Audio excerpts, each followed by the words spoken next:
Hello friend, this is Saumya Singh and welcome back to the factual science channel.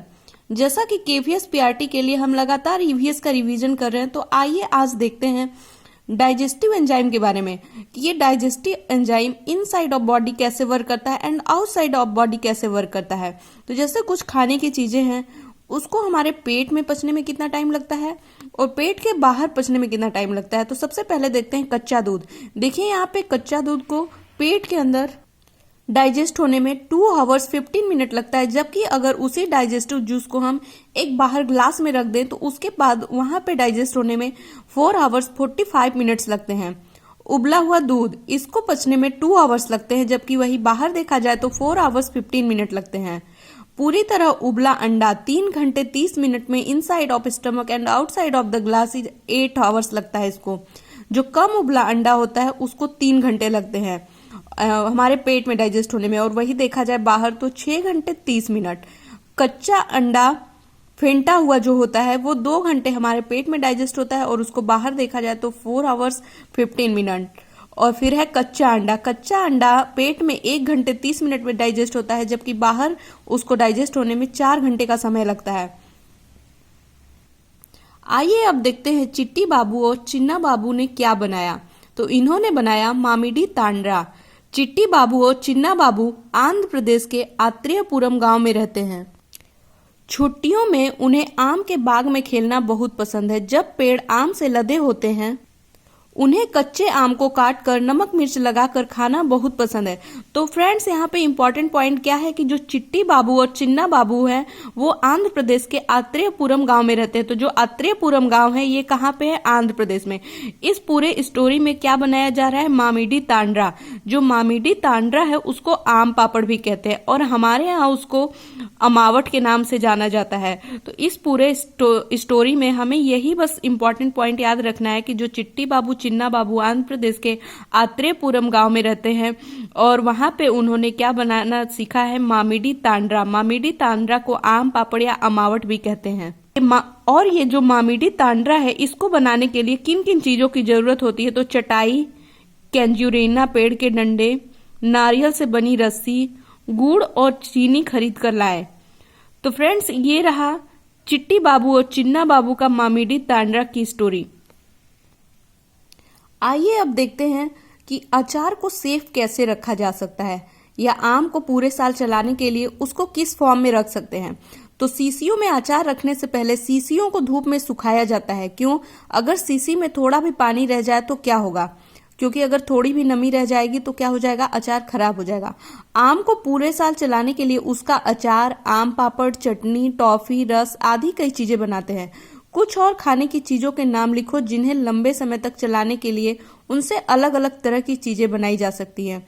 तो friends, देखिए यहाँ पे क्या है कि जो आम है उसको हम पूरे साल अगर रखना हो तो उसको अचार बना के रख सकते हैं। आम पापड़ जो अभी आंध्र प्रदेश में मिमिंड्री तांड्रा के नाम से जाना जा रहा था, चटनी, टॉफी, ऐसे कुछ फॉर्म में उसको हम सेफ रख सकते हैं। और अचार के फॉर्म में रखने के लिए सीसी को सबसे पहले उसको अच्छे से धूप में सुखा लेना चाहिए ताकि उसमें कोई भी नमी न रह पाए। इससे हम उसको पूरे साल तक सेफ रख सकते हैं। अब देखते हैं एक अनोखे पौधे के बारे में जिसका नाम है शिकारी पौधे। कुछ ऐसे पौधे भी होते हैं जो चूहों, मेढकों, कीड़े मकोड़ों और छोटे छोटे जीवों का शिकार करते हैं। इनमें निपेंथिस सबसे ज्यादा मशहूर है। यह ऑस्ट्रेलिया, इंडोनेशिया और भारत के मेघालय राज्य में पाया जाता है। इसका आकार लंबे घड़े जैसा होता है जिसके ऊपर पत्ती का ढक्कन लगा होता है। पेड़ से खास खुशबू निकलती है जिसकी वजह से कीड़े खींचे चले आते हैं बाहर और उसके बाद वो बाहर नहीं निकल पाते। देखा, ये पौधे भी शिकार करते हैं और वह भी कितनी चतुराई से। देखिए ये पे है, यहाँ पे एक पौधा है जिसका नाम है निपेंथिस। निपेंथिस कहाँ, ये पाया कहाँ जाता है? यह ऑस्ट्रेलिया, इंडोनेशिया और भारत के मेघालय राज्य में पाया जाता है। इसका आकार कैसा होता है? लंबे घड़े जैसा होता है जिसके ऊपर पत्ती का ढक्कन लगा होता है। इस घड़े से एक खास तरह की खुशबू निकलती है जिससे कि कीड़े मकोड़े क्या होते हैं? इसकी तरफ अट्रैक्ट होते हैं और जैसे ही अट्रैक्ट होते हैं ये पौधे के ऊपर आते ही ये इसके अंदर फंस जाते हैं और फिर ये बाहर नहीं निकाल पाते और ये इतनी चतुराई से इसका शिकार कर लेता है। तो ये यहाँ पे इंपॉर्टेंट पॉइंट यही है फ्रेंड्स कि ये क्या करता है? चूहों, मेढकों और कीड़े मकोड़े जैसे जानवरों का शिकार करता है। यह ऑस्ट्रेलिया, इंडोनेशिया, भारत के मेघालय राज्य में पाया जाता है। ये घड़े के आकार जैसा होता है, एक खास तरह की खुशबू छोड़ता है जिससे कि कीड़े मकोड़े इससे अट्रैक्ट होते हैं।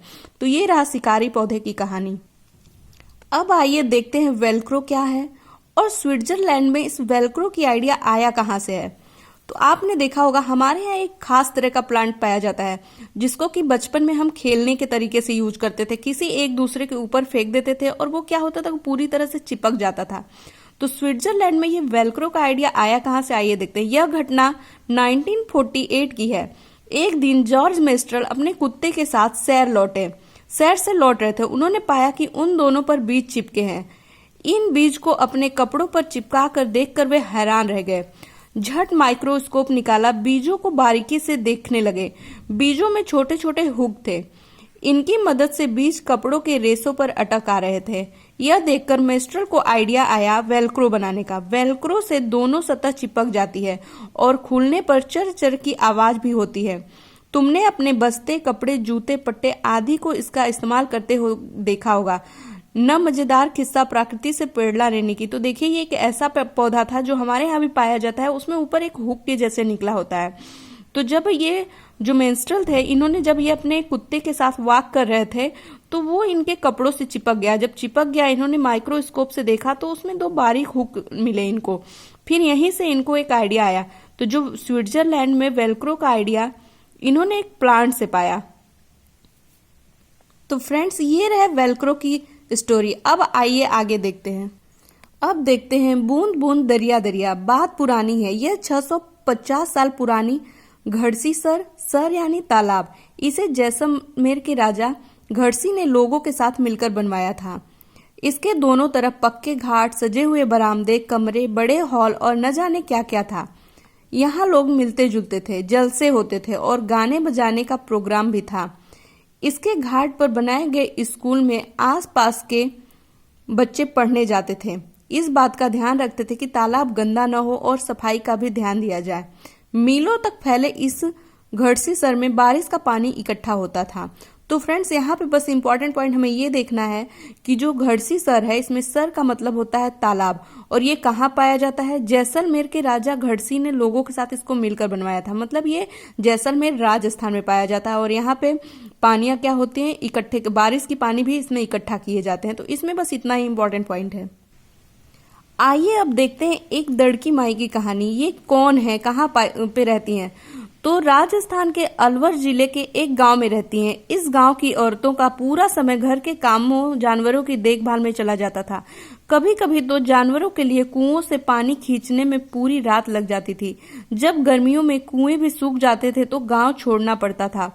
पर दड़की माई ने पहल की और लोगों ने संस्था के साथ मिलकर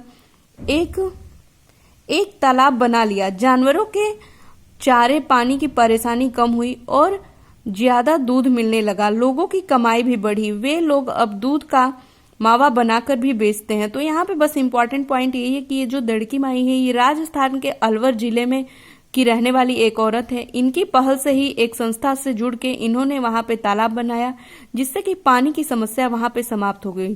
तो फ्रेंड्स ये रहा मेरा आज का वीडियो। आई होप कि आपको ये वीडियो पसंद आया होगा। वीडियो को देखने के लिए थैंक यू।